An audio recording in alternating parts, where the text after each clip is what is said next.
Igan, inimbisigan na ng Philippine Coast Guard ang pagkakabangga sa bangka ng ating mga kababayang mangingisda kung saan 3 ang namatay.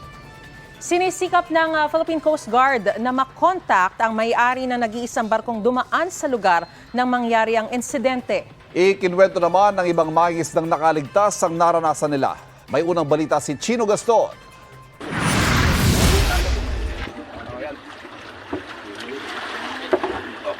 Tatlong mangingisdang pumalaot para maghanap buhay, hindi na makauuwing buhay sa kanilang mga pamilya. Patay ang kapitan ng 2 crew ng FB Dirin na tumaob 180 nautical miles mula sa Agno, Pangasinan o 85 nautical miles mula sa Bajo de Masinloc o Scarborough Shoal. Sa ulat ng Philippine Coast Guard, 4:20 ng umaga nitong October 2, nakaangkla sa isang payaw ang bangka ng mabangga ng di patukoy na vessel. Ayon sa 11 mangingisdang nakaligtas sa insidente, posibleng hindi nakita ng vessel ang kanilang bangka dahil madilim at masungit ang panahon. Sa tindi ng impact, nawasak at tumaob ang bangka kung saan natrap sa loob at nalunod ang 3 biktima. Nung pagka tumayo po ako, nandiyan na po agad yung barkong malaki na bumangga sa amin. Pagkatapos mo ron, nag-iwalay na po kami sa bangka dahil tumalsik kami sa lakas ng impact ng pagbangga. Hindi raw sila binaligan ng nakabanggang vessel. Nagtulong-tulong daw sila na kunin ang katawan ng 3 nasawi para makabalik sila sa Infanta kung saan sila nanggaling. Desisyon kami uwi yung bangka. Uwi natin yan. Sama-sama tayo, kuya. Dito na tayo, kuya. Makikita ka ng pamilya mo, anak mo. Para at paano matulungan ka namin, makita, may living ka namin maayos. Sana po sa mahal na Pangulo matulungan po kami. Ma-recover po yung bangka na sinasakyan namin kasi yun po yung kabuhayan namin. Naiuwi na sa Subic, Zambales ang labi ng mga biktima, maging ang nakaligtas na 11 mangingisda. Panawagan nila tulong pinansyal para makapagsimulang muli.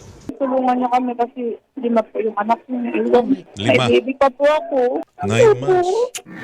Sa monitoring system ng PCG, nakita ang MV Pacific na lang ang nag-iisang barkong dumaan sa lugar noong tumaob ang FB Dirin. Inaalam ngayon ng Coast Guard kung sinadya o hindi ang pagbangga, maging kung sinadya bang iwan at hindi tulungan ang mga mangingisda.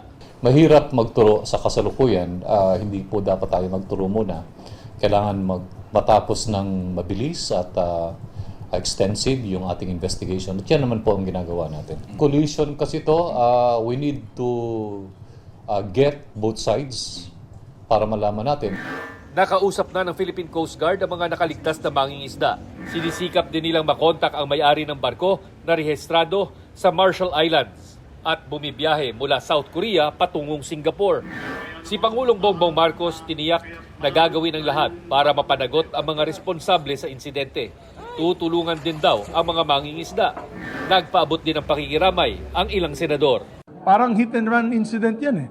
Kung hindi pumigil itong barko na to, halatang-halata na talaga there was a disregard for human life and disregard for the rule of law, particularly on the UNCLOS. Ito ang unang balita, Chino Gaston, para sa GMA Integrated News. Igan, mauna ka sa mga balita. Mag-subscribe sa GMA Integrated News sa YouTube.